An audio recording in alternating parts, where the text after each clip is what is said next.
Bonjour les amis, on se retrouve aujourd'hui pour une nouvelle vidéo de l'éco crypto. Nous sommes le 12 novembre 2022 et nous avons vécu une semaine incroyable sur les crypto-monnaies puisque nous avons eu des news macro qu'on n'avait jamais vues sur les cryptos. Je vais vous expliquer un petit peu ce qui s'est passé sur les marchés financiers également parce qu'il y a eu du mouvement avec les chiffres de l'inflation, le CPI. Si vous suivez toutes les vidéos, tous les jours, les shorts YouTube, je rajouterai quelques analyses, mais n'hésitez pas à venir vous abonner à la chaîne pour pouvoir suivre tous les jours notre analyse du Bitcoin et des marchés financiers en 1 minute ou moins d'1 minute par le biais de shorts YouTube ou de vidéos TikTok, comme vous préférez. N'hésitez pas tout de suite à liker, à vous abonner si vous ne connaissez pas la chaîne et que ce contenu vous plaît. Ici, on vous propose du contenu éducatif sur les crypto-monnaies, des analyses Bitcoin et les marchés financiers tous les jours. Et tous les mercredis soirs à partir de 20h, nous avons un live avec Teslark sur YouTube pour vous expliquer un peu les news macro dans l'environnement crypto-monnaie,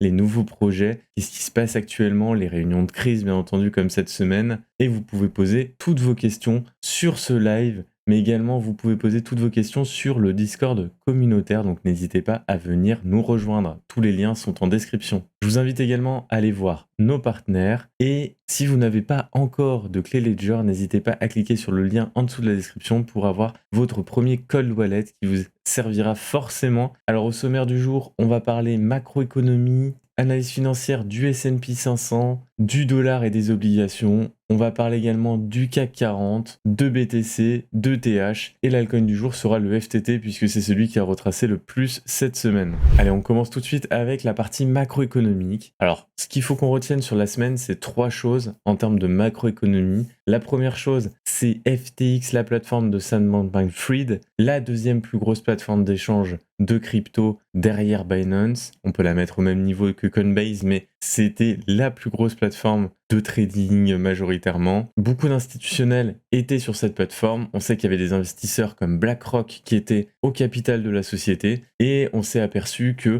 la société en moins de 72 heures est devenue insolvable. Voilà, les chiffres sont approximatifs entre 6 et 9 milliards d'euros. Donc ça a vraiment été dingue ce qui s'est passé. Alors si vous voulez vraiment un résumé très complet de ce qui s'est passé, n'hésitez pas à revoir le replay de mercredi. Teslark vous résume tout ce qui s'est passé dans le replay du live de mercredi. Je vous mettrai le lien en description ou je vous le mettrai juste au-dessus à droite. Globalement, pour la faire courte, ce qui s'est passé, c'est que CZ a commencé à envoyer des messages pour dire qu'il allait retirer des FTT, il allait liquider ces FTT, le token natif de la plateforme FTX, puisqu'il avait appris certaines news via notamment un article de CoinInvest où on y apprend que FTX serait insolvable si le FTT retraçait finalement, puisqu'ils auraient mis en nantissement beaucoup de leur FTT, en garantie beaucoup de leur FTT. Donc CZ a un petit peu mis de l'huile sur le feu, puisque derrière, tous les utilisateurs ont voulu retirer leur argent d'FTX, ont voulu vendre leur FTT, ce qui a fait crasher la plateforme et du coup ce qui a créé une insolvabilité d'FTX aux alentours des 6 à 9 milliards, 10 milliards d'euros en moins de 72 heures. FTX a annoncé hier qu'il déposait le bilan puisque personne n'a pu les reprendre. Binance a mardi essayé de racheter FTX, mais la dette était trop élevée et on se demande quand même si c'est pas un coup de CZ justement pour essayer d'anéantir son principal concurrent. Donc est-ce qu'il avait vraiment intérêt à acheter FTX derrière? La question se pose bien entendu. Pour l'instant, ça veut dire quoi? Dépôt du bilan, ça veut dire que à la fois FTX international et à la fois FTX US sont dans le même bateau, comme le fonds Alameda, le fonds de Sam Bankman-Fried, alors que jusqu'à présent FTX US était soi-disant épargné en termes de liquidité. Là, c'est plus possible de retirer son argent sur FTX US ce matin, ni de retirer bien entendu son argent d'FTX international pour les Européens. Les régulateurs américains sont sur le coup, ça veut dire que là, la société rentre sur les dépôts de bilan et les faillites de la loi du Delaware, donc aux États-Unis. Sam Bankman-Fried a dû démissionner de son poste de CIO. Donc qu'est-ce qui va se passer par la suite? Soit il y a quelqu'un qui se porte volontaire pour reprendre la société et donc du coup FTX potentiellement peut s'en sortir, mais ça paraît compromis. Soit vous avez petit à petit la procédure de sauvegarde et la procédure de liquidation qui va être mise en place et dans ce cas-là, on va essayer de rembourser petit à petit les utilisateurs, les créanciers surtout, et à la toute fin, les actionnaires. Donc il va y avoir remboursement employés, créanciers, utilisateurs et ensuite actionnaires à la fin. On verra comment ça fonctionne. Je connais très mal les lois sur les dépôts de bilan au Delaware, mais globalement, en France, ça fonctionne comme ça. Deuxième news hyper importante, c'est les chiffres jeudi du CPI et de l'inflation aux États-Unis. On les attendait, on en avait beaucoup parlé. Alors, qu'est-ce qu'on attendait de ces chiffres? Eh bien, on attendait deux choses. On attendait que le CPI et l'inflation puissent réduire par rapport déjà à ce qu'ils avaient vécu le mois précédent, mais également, ça aurait été bien que ça diminue par rapport au consensus qui était fait pour ce mois-ci. Alors, je vais vous montrer tout de suite les chiffres. Vous voyez que là, on est sur le CPI, donc le Core Inflation Rate, qui permet en fait de calculer de l'inflation par rapport à la consommation des particuliers. Donc, c'est le CPI généralement qui est plus regardé par rapport au taux d'inflation direct, et c'est celui qui est le plus regardé pour la Réserve fédérale américaine. En octobre, on avait des chiffres qui étaient sortis pour le mois de septembre, puisque c'est toujours un mois d'écart. Donc en octobre, le 13 octobre, on avait eu en référence au mois de septembre une inflation, un CPI à 6,6%, alors que précédemment on était à 6,3%, donc on avait une augmentation de l'inflation du CPI de 0,3%, alors que le consensus tablait sur un 6,5%, donc on avait eu une grosse peur sur les marchés parce qu'on n'arrivait pas à descendre autant qu'on le voulait. Qu'est-ce qu'on avait cette semaine? On avait cette semaine du coup un CPI donc à 6,6% précédemment, le consensus annonçait 6,5%, donc une baisse de 0,1% par rapport au mois précédent, et finalement on a eu un CPI à 6,3%, donc 0,2 points en dessous du consensus et 0,3 points en dessous du mois précédent, donc c'était ultra positif. Pareil sur l'inflation, si on regarde, je vous avais donné un petit peu mon avis là-dessus, je vous avais dit le consensus attend un chiffre à autour des 8%, ça serait bien de passer en dessous de la barre et le seuil psychologique des 8% qui était un gros seuil psychologique lorsqu'on l'avait passé à la hausse. Le mois précédent, on était à 8,2% d'inflation, alors qu'on tablait sur un 8,1%, et c'est ce qui avait fait retracer les marchés puisqu'on avait une peur sur le fait que la politique monétaire de la Fed ne fonctionnait pas. Et finalement, jeudi, on a eu les chiffres du mois d'octobre et on tournait autour des 7,7%. Donc là, c'était vraiment très positif puisqu'on était 0,3 points en dessous du consensus et 0,5 points en dessous du mois précédent, avec un retour sous le seuil psychologique des 8%. Je vous avais dit que si on arrivait en dessous de ce seuil, ça allait péter sur les marchés US et qu'on allait retourner clairement à la hausse. Et c'est ce qu'on va voir sur l'analyse financière juste après. On a quand même fait une sacrée bougie et les marchés ont repris de la confiance. Donc ce qu'il faut retenir avec ces chiffres du CPI et de l'inflation, c'est vraiment la reprise de confiance des marchés vis-à-vis de cette inflation qui diminue grâce à la politique monétaire très restrictive de la Réserve fédérale américaine qui ont fait des hausses de taux directeurs massives à coût de 0,75 points de base tous les mois. Donc ça veut dire quoi pour les marchés? Ça veut dire que potentiellement la hausse de taux directeur va commencer à ralentir dès décembre et 2023, ce qui pourra permettre aux actifs risqués de se relancer. Et on va voir d'ailleurs sur le DXY et les taux obligataires, on voit un retracement assez important puisque justement les taux directeurs devraient diminuer et donc du coup les actifs comme le dollar et les taux obligataires devraient être moins soutenus. Et le troisième point macro, c'est en Chine. Comme je vous en avais parlé déjà la semaine dernière, on avait des rumeurs sur un relâchement des restrictions Covid en Chine. Et ben c'est exactement ce qui s'est passé. On nous annonce que par exemple la quarantaine pour les voyageurs de l'étranger en Chine n'est plus de 10 jours mais de 8 jours. On nous annonce également que les interruptions de vol comme ça ne seront plus faites en Chine. Et du coup, on nous annonce une relance du marché du luxe en France, vu qu'en Chine, tout se passe bien avec le Covid apparemment. Donc, on a ces trois facteurs macroéconomiques qu'il faut retenir sur cette semaine. On passe tout de suite à l'analyse financière. Alors, comme d'habitude, on va commencer cette analyse financière par le S&P 500, l'indice de référence de la finance occidentale. Donc, vous voyez que le S&P 500 sur ces derniers jours, vendredi et jeudi, a fait une sacrée relance. On va regarder par rapport aux moyennes mobiles. Vous voyez que on avait fait une belle bougie le 28 octobre 2022, traversé la moyenne mobile 50, on était au contact de la moyenne mobile 100 et on avait retracé, ce qui n'était pas forcément positif. Ici, vous voyez que on avait retracé la MM50 parce qu'on avait eu peur justement sur tous ces chiffres de l'inflation. Cette semaine, on a des bonnes nouvelles, des très bonnes nouvelles. Donc du coup, on a pu attaquer notre moyenne mobile 50 puisqu'on avait ces rumeurs comme quoi ça allait bien se passer. Mercredi, on avait une forte volatilité en attente des chiffres du CPI CPI et suite à ce qui se passait en fait sur les marchés crypto, puisque les investisseurs risqués étaient un petit peu en retrait en se disant aïe aïe aïe, ce qui est en train de se passer sur FTX, ça va être chaud. On a eu des gros chiffres du CPI et de l'inflation jeudi, donc c'était hyper bien, hyper positif. On a traversé directement la MM50 avec un gap haussier et on a traversé facilement la MM100. Je vous avais dit qu'il nous fallait un indicateur fondamental plutôt positif pour traverser ça. C'est ce qu'on a fait. Vous voyez qu'en Ishimoku, on était au contact du nuage jeudi et vendredi, on a décidé de le traverser grâce à ces bonnes news. Par contre, on l'a traversé de façon, on va dire, discrète, pas avec une forte envie, justement à cause des news sur FTX, parce que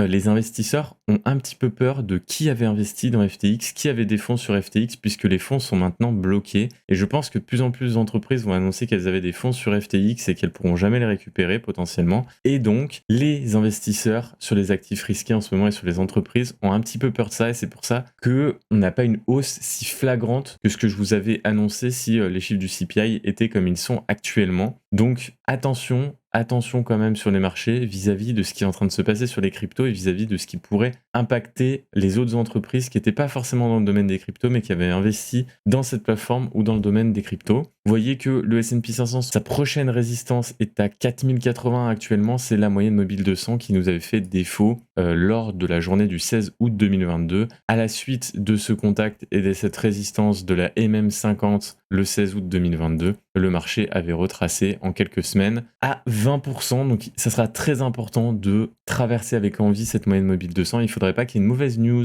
macro qui arrive, que le marché puisse se relancer tranquillement, puisque s'il y a une mauvaise news, on pourrait se retraper à moins 20%, ce qui serait pas très bon. Très important cette moyenne mobile 200. Si on regarde du coup les chiffres du DXY du dollar, vous voyez que le dollar est en chute libre à la suite des annonces sur l'inflation, puisqu'on se dit que ça y est, les actifs risqués vont reprendre. Ça ne sert plus à rien de rester en dollars. Le dollar va diminuer. Donc le dollar est en chute libre. Son prochain support est assez visible ici, hein, c'est la moyenne mobile 200, toujours à 104 points. Il y aura sûrement un rebond technique sur cette moyenne mobile 200. Les bons du trésor américain à 10 et 30 ans. Donc là, à 10 ans, vous voyez qu'on a une grosse chute. Par contre, on a un mini rebond qui est en train de se produire sur la moyenne mobile 50. Ça fait un rebond technique. Ça va pas forcément se relancer. Ici, on peut potentiellement chuter derrière, aller chercher le haut du nuage, pour la moyenne mobile 100 ou le bas du nuage. Mais en tout cas, voilà, il y a un rebond technique qui est en train de se produire sur le bond du trésor à 10 ans et sur celui à 30 ans. On est encore loin d'aller chercher la moyenne mobile 50. Il y a encore du travail à faire. Vous voyez qu'il y a eu un léger rebond sur Kijun.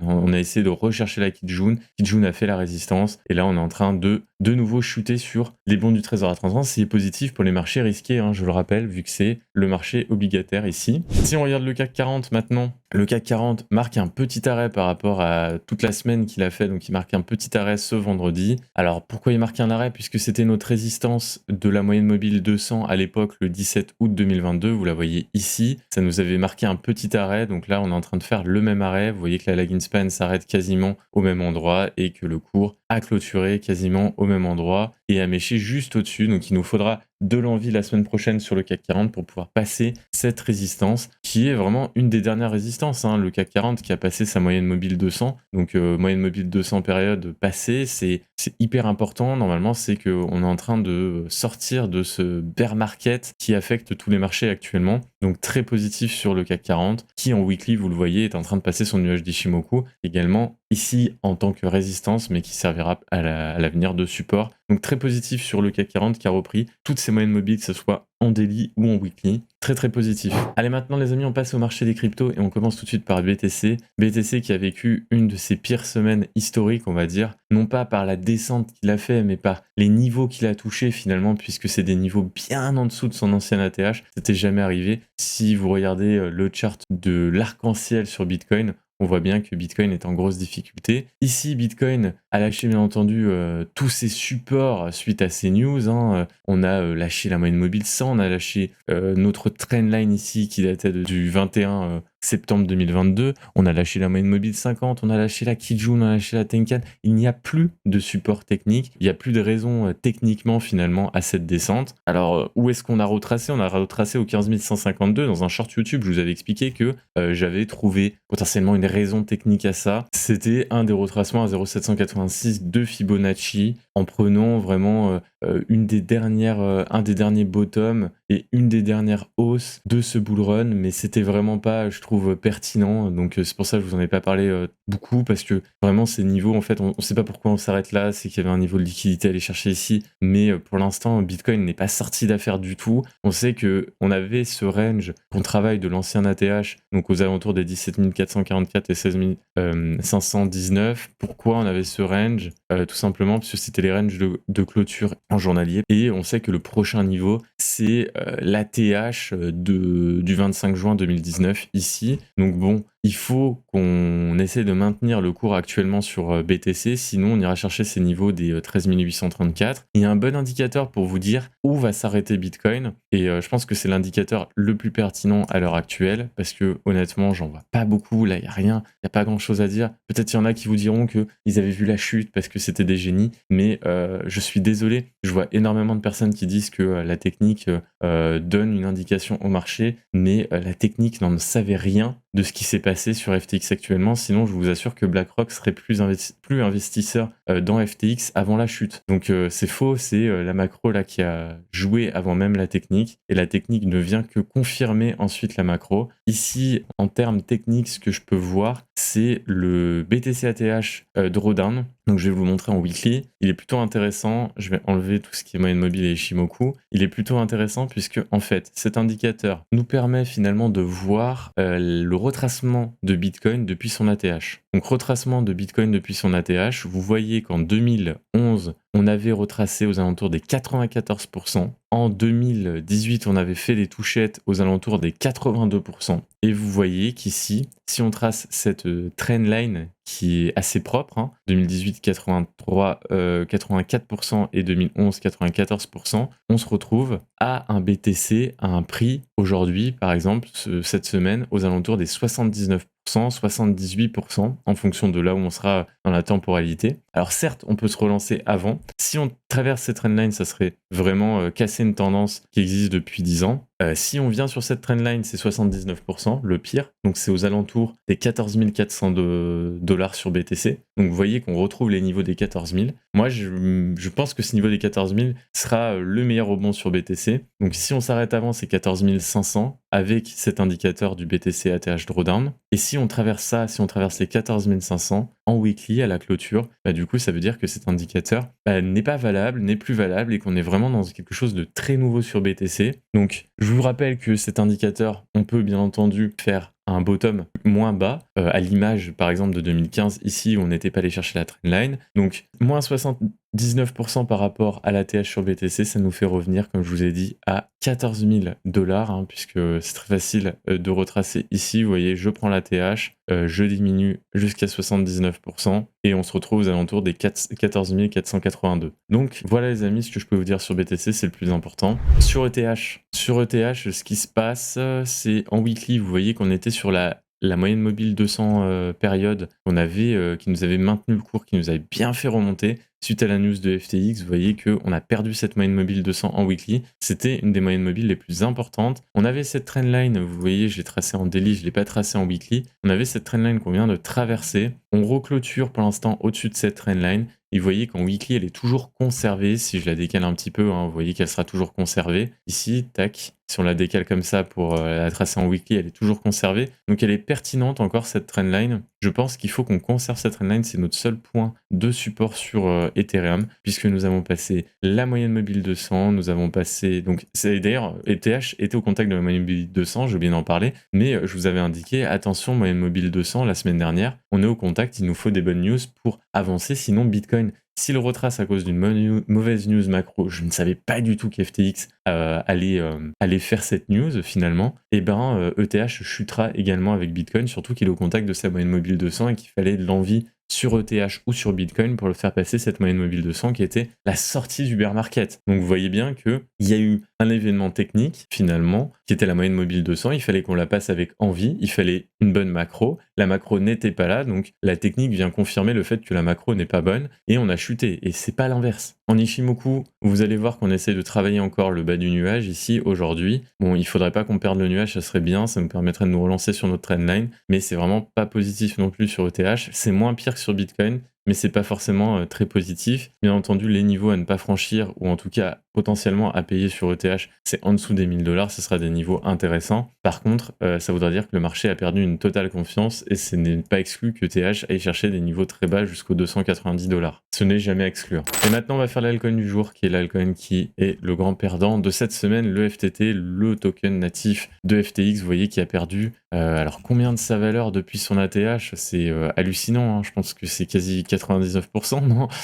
J'ai même pas regardé, donc si on retrace ici, on est à 97,85%, donc c'est énorme. Est-ce qu'il y a un intérêt à conserver des FTT? Non, puisque la plateforme va déposer et est en faillite, à déposer le bilan. À quoi sert le FTT actuellement? Bah, plus rien.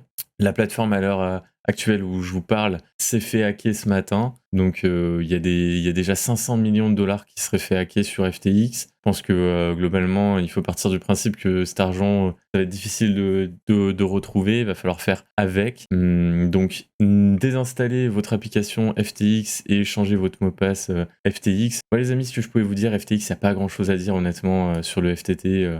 La valeur devrait être quasiment à zéro. On ne sait même pas pourquoi elle est encore à 2,25 $. C'est parce qu'il reste des holders de FTT, certainement. Mais la valeur de ce jeton est complètement foutue comme le Luna à l'époque. Voilà les amis, j'espère que l'émission n'était pas trop longue. N'hésitez pas à liker, à vous abonner. Et puis du coup, moi je vous dis, faites très attention sur les marchés. Et on se retrouve la semaine prochaine pour un nouvel épisode de l'Éco Crypto. D'ici là, n'hésitez pas à venir mercredi soir pour voir notre live, l'atelier crypto, à partir de 20 h sur YouTube. Et n'hésitez pas à suivre tous les shorts YouTube tous les jours. Même aujourd'hui, il y aura un short YouTube. Salut la FOMO team.